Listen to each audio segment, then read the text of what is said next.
എക്സാലോജിക്ക് മുഖ്യമന്ത്രിയുടെ ഭാര്യയുടെ പെൻഷൻ പണം കൊണ്ട് കെട്ടിയുണ്ടാക്കിയ കമ്പനിയോ അതല്ല ഇന്ന് പ്രതിപക്ഷം സഭയിൽ ഉയർത്തിയതുപോലെ കൊള്ളയടിക്കുന്ന PV ആൻഡ് കമ്പനിയോ?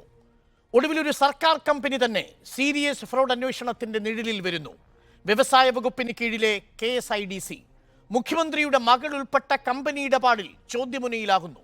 കരിമണൽ കമ്പനിയിൽ മുഖ്യമന്ത്രിക്ക് പരോക്ഷ നിയന്ത്രണമെന്ന കമ്പനി രജിസ്ട്രാറുടെ റിപ്പോർട്ടും കടന്ന് SFIOയിലേക്ക് അന്വേഷണം എത്തിയത് നിയമസഭയിൽ അടിയന്തര പ്രമേയമായി ചർച്ച ചെയ്യാനുള്ള പ്രതിപക്ഷ ആവശ്യം സ്പീക്കർ തള്ളിയത് കോടതിയുടെ പരിഗണനയിലെന്ന് സാങ്കേതികത്വം ചൂണ്ടിക്കാട്ടി.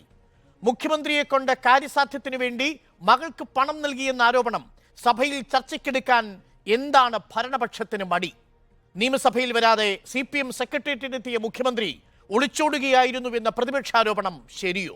എല്ലാം രാഷ്ട്രീയമെന്ന പ്രതിരോധം തീർത്ത് പാർട്ടി സെറ്റിൽമെന്റ് സാധ്യതയെന്ന് പ്രതിപക്ഷം പറയുമ്പോൾ ചോദ്യം ഇതാണ്: ഫ്രോഡ് കളി ആരുടേത്?